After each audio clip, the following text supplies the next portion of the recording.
누가복음 7장의 말씀을 우리 지난 특별 새벽 집회 이전에 이어서 말씀을 계속 보겠습니다.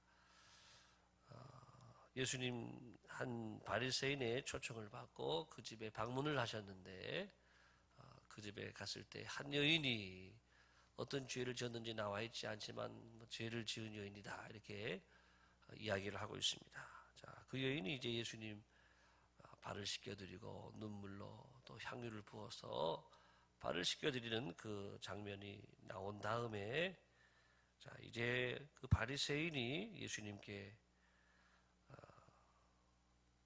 지금 대화하는 과정 속에서 우리 예수님께서 말씀하시는 내용이 오늘 나와 있습니다. 자 오늘 먼저 우리 함께 볼 교훈의 말씀 같이 보겠습니다. 자 죄가 시작. 죄가 클수록 은혜가 크고 고난이 클수록 영광이 크다. 자, 오늘 예수님께서 이 바리새인에게 내가 이를 말이 있다. 그렇게 말씀하시면서 당신이 정말 선지자이면은 이 여인이 죄인인 줄 알았을 것입니다. 이렇게 말할 때 거기에 대해서 말씀하시면서 이런 이야기를 하시는 겁니다. 자, 예를 들어서 예수님 말씀하십니다. 빚주는 사람이 한 사람에게는 500데나리온 또 한 사람에게는 50데나리온을 빌려줬는데 갚을 것이 없으므로 둘 다 탕감을 해 주었다. 500데나리온 하면은 여러분 쉽게 말하면 한 데나리온이 노동자들의 하루 품삯이거든요. 그래서 1년이면은 한 데나리온이면 여러분 1년 300데나리온 500데나리온은 약 2년 정도 될 수 있는 아주 큰 돈이죠. 그러니까 연봉으로 말하면 뭐 3천만 원, 5천만 원 이렇게 본다고 한다면 5천만 원을 빚진 사람이 있고 한 사람은 500만 원 빚진 사람이 있고 그렇게 보는 거죠. 예. 그러면 500만 원 빚진 사람 500만 원 탕감받고 50만 원 빚진 사람 50만 원 탕감받았다. 그 말입니다. 자, 누가 더 사랑하겠느냐? 자, 500만 원 탕감받은 사람하고 5천만 원 탕감받은 사람하고 누가 더 기분이 좋겠어요? 물론 기분이 다 똑같겠지요. 다 좋겠지만 누가 거기에 대해서 더 크게 은혜를 마음에 가지겠느냐? 그런 말입니다. 누가 더 사랑하겠느냐? 우리가 상식적으로 생각해봐도 많이 탕감받은 사람이잖아요. 자, 그래서 우리 바리새인도 말하기를 많이 탕감받은 사람입니다. 예수님 말씀에 내 판단이 옳다, 내 말이 맞다 이렇게 말씀을 하셨습니다. 자, 우리는 예수님과의 대화를 통해서 그렇습니다. 많이 용서를 받고 또 많이 탕감받은 사람이 더 큰 은혜를 입은 사람이 더 사랑한다라고 하는 것이지요. 자, 우리는 오늘 얼마나 주님을 사랑하는가 돌아보는 겁니다. 만 가지 은혜를 우리가 받았다. 은혜에 대해서 생생함이 있는 사람이 더 감사를 해. 은혜를 잊어버린 사람은 감사를 하지 않죠. 은혜를 모르죠. 그렇지만 은혜가 내 안에 살아있고 내가 은혜 받은 것을 기억하고 있고 내가 얼마나 큰 죄인이었는데 내가 이런 용서를 받았고 내가 얼마나 참으로 하나님의 부끄러운 죄인인데 이런 큰 사랑을 받았다라고 하는 사실을 은혜를 기억하는 사람들은 하나님을 사랑함이 더 크다라고 하는 것입니다. 오늘 우리를 돌아볼 때 우리가 주님 앞에 사랑을 잘 표현하지도 않고 잘 사랑하지도 않은 것은 왜 그런가? 은혜를 잊어버린 것이 아닌가? 내게 베푸신 하나님의 큰 은혜 찬송가도 있잖아요. 하늘을 두루마리 삼고 바다를 먹물 삼아도 한없는 하나님의 사랑 닿기로 갈 수가 없겠네. 여러분 하늘을 두루마리 삼아서 바다에 먹물 삼아가지고 하늘에 다 써도 하나님의 그 큰 사랑을 다 기록할 수 없는 것이 하나님의 큰 사랑인 줄을 믿습니다.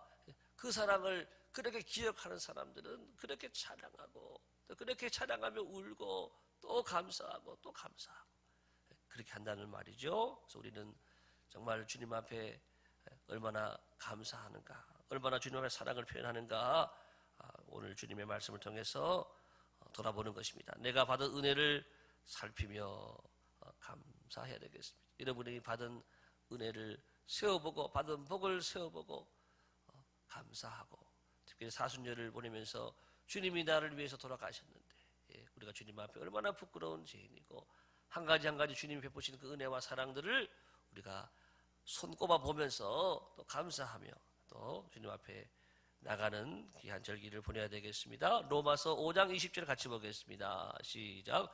율법은 범죄를 증가시키려고 끼어들어온 것입니다. 그러나 죄가 많은 곳에 은혜가 더욱 넘치게 되었습니다. 로마서의 사도 바울이 그렇게 말하지요. 죄가 많은 곳에 은혜가 넘치게 되었다. 네. 자, 죄가 많은 곳에 은혜가 넘칠 수밖에 없죠. 지금 많이 용서를 받았으니까, 많은 은혜를 입었으니까 은혜도 거기에 더 넘치고 또 주님을 사랑함이 더 크다라고 하는 것이죠. 자, 우리 주변에도 가끔 보면은 죄를 많이 지은 분들이 있어요. 그분들이 교회에 나와가지고 은혜를 또 받아요. 받으면 또 크게 받아요. 그래서 간증 집회도 다니고 많은 사람들에게 자기 은혜를 자랑한단 말이죠. 자, 그런 것을 볼 수 있어요. 죄가 많은 곳에 은혜도 크다. 그러면 우리가 은혜를 많이 받기 위해서 그럼 죄를 지어야 되겠습니까?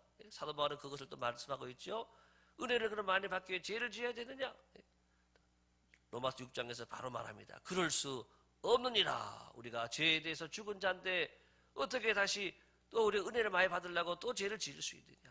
쉽게 말하면 여러분들이 드신 음식 좋은 거 많이 드셨거든요. 그것을 먹은 다음에 내 안에 그 죄라는 거예요. 토해냈단 말이죠. 죄를 다 토해냈는데 내가 그거 또 은혜를 받으려고 토한 걸 또 먹을 수가 있겠느냐? 그런 말, 그렇게 할 수가 없다라고 하는 것이죠. 여러분 그렇습니다. 하나님은 죄인을 용서하긴 하시지만은 중요한 것은요, 죄는 또 죄에 대한 대가를 치르게 된다라고 하는 거예요. 그래서 우리는 은혜를 받으려고 더 또 죄를 지을 수도 없는 것이고, 또 죄를 지으면은 용서는 하시지만은 거기에 대한 고통은 내가 다 당하고 대가는 내가 다 치러야 되는 것을 우리는 볼 수가 있는 것입니다. 다윗 왕이 얼마나 철저하게 회개를 했어요, 하나님 앞에. 그렇지만은 용서는 받았지만은 다윗이 그 아들도 첫 아들 죽었어요. 바세바를 통해 얻은 아들은 죽었어요. 더 나가서 다윗은 그로 인해서 또 많은 또 시련의 시간, 고난의 시간, 이 압살롬에 의해서 반역을 당하기도 하고, 또 이 아들로 인해 가지고 자기의 이 부인들이죠, 첩들이 다 겁탈을 당하고, 이런 이 무서운 대가를 치르는 것을 또 볼 수가 있는 것입니다. 그래서 우리는 늘 우리의 지은 죄를 빨리 회개하고 또 주신 은혜를 늘 감사하는, 자, 그래서 은혜가 늘 넘쳐야 되겠다. 로마서 8장 보겠습니다. 로마서 8장 18절도 보겠습니다. 시작. 생각하건대 현재의 고난은 장차 우리에게 나타날 영광과 비교할 수 없도다. 또 고난이 큰 분들도 계신단 말이죠. 우리에게 고난이 많이 오면 그것으로 인해서 많이 힘들고 그 당시에는 너무나 고통스럽고 견디기 어렵지만, 고난도 마찬가지라고 하는 거예요. 고난도 받으면 받을수록, 고난이 크면 클수록 거기에 비해서 기쁨도 앞으로 크고 영광도 클 줄로 믿습니다. 이 믿음을 가지고 여러분 달려가시기 바랍니다. 이 믿음 가지고 고난을 맞서 싸우고 이겨내는 사람에게 하나님의 고난을 통한 은혜가 더 크고 영광도 더 크다. 이것은 하나님의 말씀입니다. 이 말씀을 믿고 고난도 우리가 잘 이겨내고 승리할 수 있기를 예수님의 이름으로 축복합니다. 그 다음 보겠습니다. 두 번째, 시작.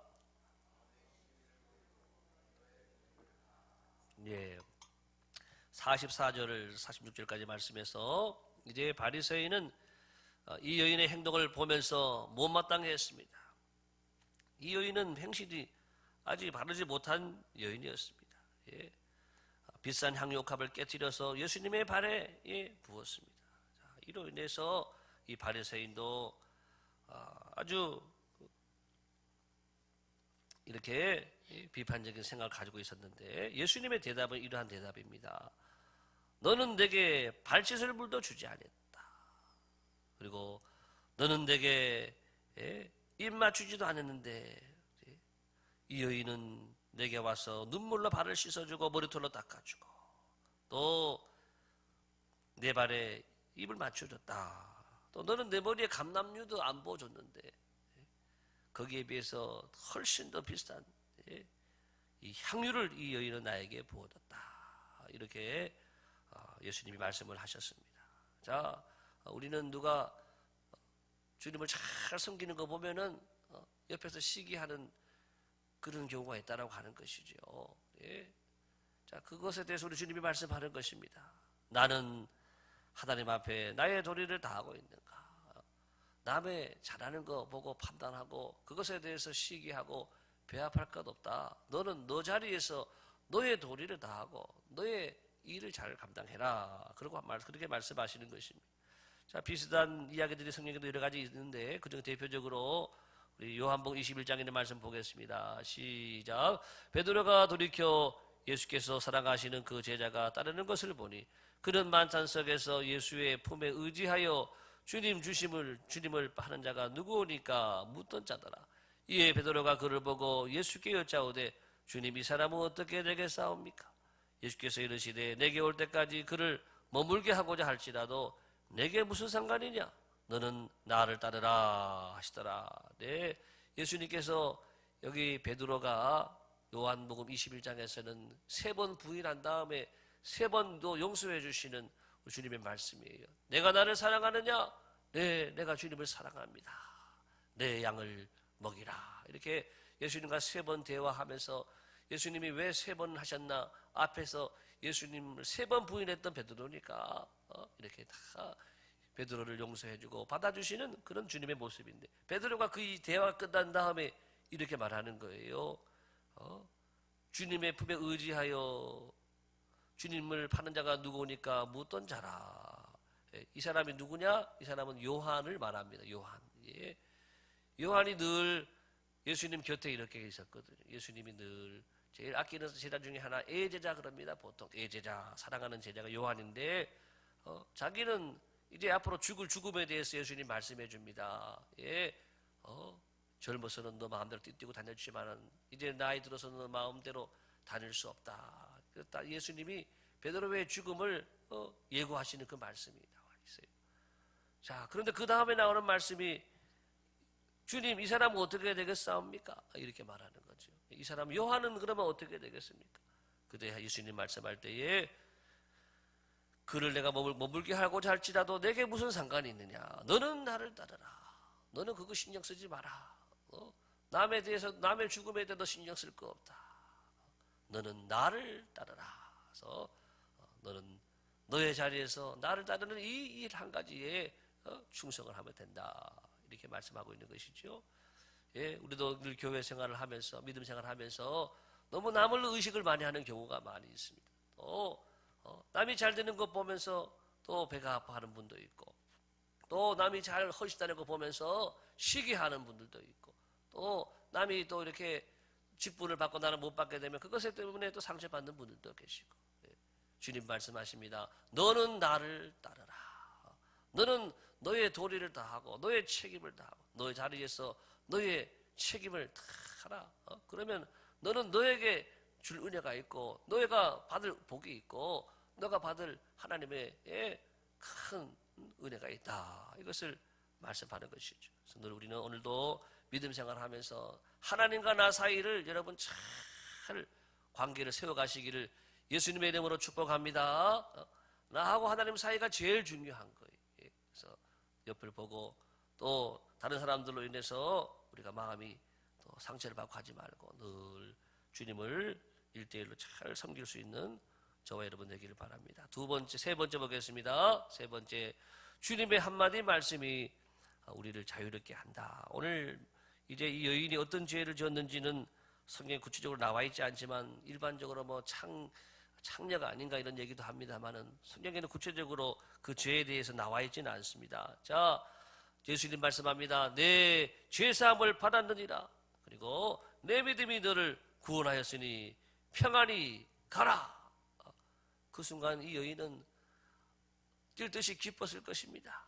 예, 주님으로 인해서 주님의 말씀 한마디로 내 죄도 사함받고 또 주님이 주시는 죄 사함의 이 기쁨과 평안이 그 마음에 가득해서 돌아가게 되었다. 예, 주님은 여러 가지 말씀하지 않으시고 단 한마디의 말씀으로 그 죄 사함을 받고 이 여인은 이 한마디의 말씀으로 그 인생에 새로운 전환점을 맞이하고 새로운 출발을 하게 되었다라고 하는 것입니다.